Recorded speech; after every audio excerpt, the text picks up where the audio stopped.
Hey, Matt. Hope you're doing well, man. Coach has talked a lot about your weight loss and just how it's helped you be a little bit more springy in your step and, endurance is up for a full game. What has it been like for you experiencing it this preseason? Yeah, especially in the fall coming in, I definitely wanted to see what kind of results I would get just from, where I was to where I am now. And it clearly showed in the fall, just mentally, physically, endurance wise, and then just overall how I approached things throughout the day. Um, and it went well throughout the entire fall, especially the first half. And then the biggest mindset after a long fall was trying to keep that going throughout the winter break and getting back in the same place where I was and being in that environment, so that way I could be ready to go for all of spring. So I went back in, told everybody that I was working with what the results were, what I was getting, what I was seeing, what coaches were saying, what other people were saying, and they're just like, "So you bought into the program?" I'm like, I mean, I was here for 3 months prior, so I hope I did. So it was just mainly just that and coming back in and getting ready for the spring again.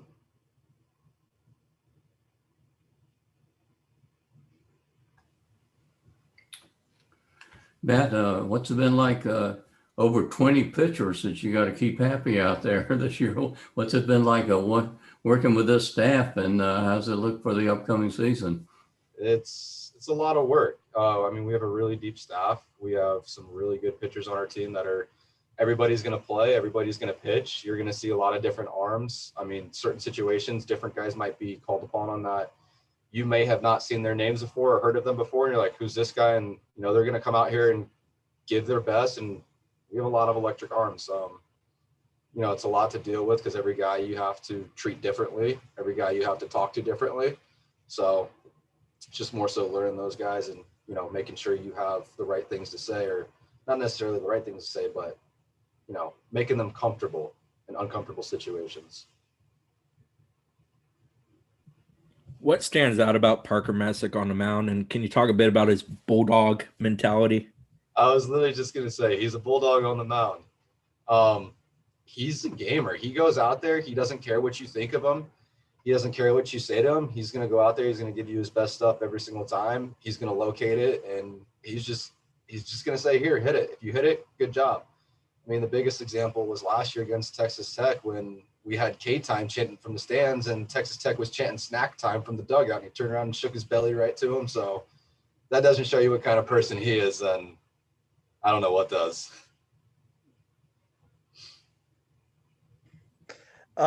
Parker, we just talked to him. He talked about Carson and how impressed he's been coming in, of maybe breaking the mold of maybe being the cocky or coming in expecting things a lot of guys in his situation as a draftable guy may have been out of high school. Do you agree? Just how impressive you've been with him coming in? It's actually funny you say that, breaking the mold of being cocky and stuff, because Carson never really had that mold, and I guess the general eye and the public eye could really see that, being okay, he's the number one recruit that made it to school. But then again, Nander was the number one recruit that made it to school my freshman year too, and Nander was never cocky, and Nander was never a person that walked around thinking he deserved the starting job. He's the guy who goes out there, works, and says, "Hey, if I play, I play. If I don't, awesome, I'm going to give my best to help the team win." And that's the same thing that Montgomery's done too. Nobody talks about that stuff here. I mean, yeah, occasionally we'll give him some jokes here or there, but he takes it. He doesn't say anything. He doesn't get mad. And to be honest with you, he doesn't even care about it. I don't even think he looks at the media about it. So realistically, we've never really seen the cocky side of him, if there is one. To be honest with you, I hope there isn't, because he's a very humble person from what I've seen. What has the weight drop and being light on your feet done for you defensively behind the plate? Allows me to block a lot more balls, I'll tell you that. Also, quicker on the feet with keeping my feet underneath me on transfers, throwing down to second base, and hopefully running a sub-4 down to first base on a base hit run or something like that. Maybe we'll see a few of those this year. Coach Bellinger talked a little bit about the competition between 7 or 8 guys to get the chance to start opening weekend. What was that competition between those 7 or 8 guys like for you behind the plate, just seeing them develop over the preseason? Honestly, it's the same thing for everybody. You never really saw, we saw competition between each other because we all want to play. But once again, we're a huge family, so we never took it as competition. we just took it as, hey man, I have your back. If you make a mistake, I'm going to pick you up. And same thing goes if, you know, the backup makes a mistake or if somebody else makes a mistake. Like, we have other guys that are going to fill the position, and we never once saw it as competition. It was more so, I'm going to give what I can to this team, and that's what we're based off of, and what our foundation is built off of. Matt, was there anything like eye-opening or revealing about Parker from his performance last year against the Gators in Gainesville that, you know, kind of has made this moment, you know, make sense? Nothing that I can point my that I can put my finger on. I mean, Parker's always been a really dominant pitcher.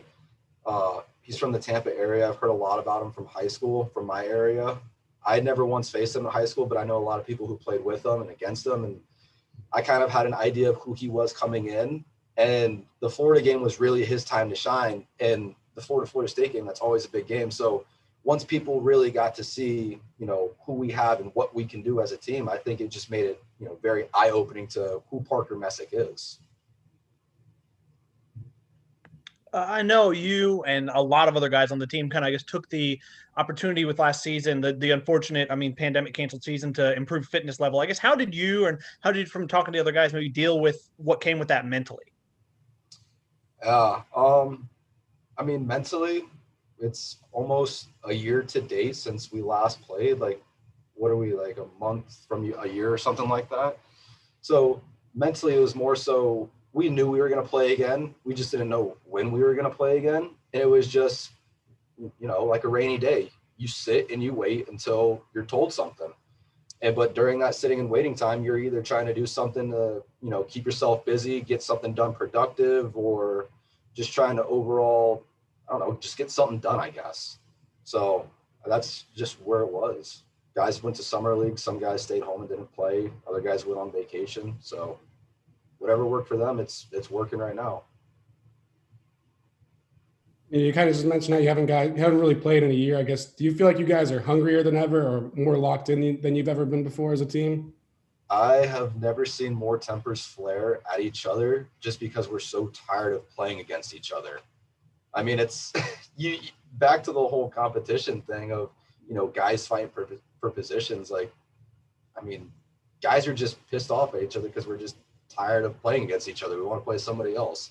We're tired of seeing the same arm. I mean, it gets old after a while. Speaking of being pissed off, he seems happy that he's got a team that's got a really strong pitching staff. What's his sort of mentality? What's his attitude been? Seeing pitchers, I guess, maybe get the best of his off. You kind of cut out a little bit there. Can you repeat that? I'm sorry. Oh, no problem, man. My internet, I can hear it cracking up too. Just me. Obviously, he's the hitting coach. That's his thing, even though he's the head coach. He talks about how excited he is to have a really good pitching staff. Has he been excited? Has he been smiling about that? Or has that been rubbing him the wrong way, seeing his offense not shine? Oh, no. He tells us every single day. I mean, guys, this is going to be the best pitching staff in the country. And it's not just him saying that. I mean, you see it when you come watch us. I mean, we're putting together some really good at-bats.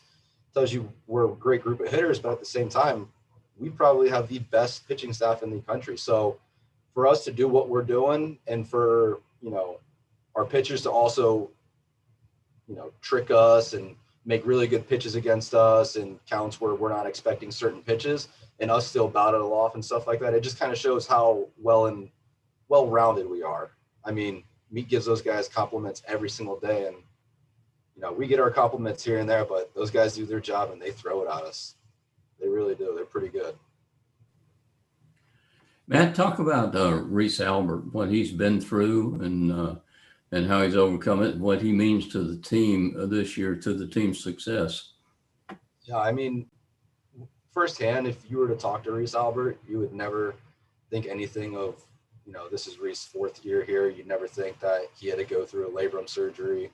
You would never think, oh, this guy was hurt during the 2019 season when we went to Omaha. He's the same person day in and day out. And I think that's kind of what keeps us, you know, together, is just people being them and not going out of who they are, people not having mood swings, and people just showing up to the field and, you know, being themselves, but also at the same time having the right mindset, ready there to work. And he's a vet guy. He knows the ins, he knows the outs, so he leads by example too. He's not a very vocal leader because Reese just doesn't say much, but he doesn't need to because he shows it. Where do you feel like you guys are as a team and the development of Meat's approach of the plate and, middle third, first pitch fastball, or, spitting on spin? I mean, like I said before, we're getting fastballs and counts that we shouldn't. We're getting breaking balls and counts that we're like, why are you throwing this pitch in this count? And, we're not playing a guessing game. Yeah, you do have to react. It's baseball. Everybody pitches stuff differently. But with that being said, guys are doing their best. And, it is tricky, especially with a lot of guys who have great breaking balls that look like fastballs out of their hand. Our pitchers hide the ball well. So, I mean, the main thing is we just really need to focus on letting the ball get a little bit deeper. And, if it's a fastball, shoot it the other way. It's okay. But if it's a breaking ball, hammer that baby. Anything else for Matt? Okay. Thanks, Matt. Thank you.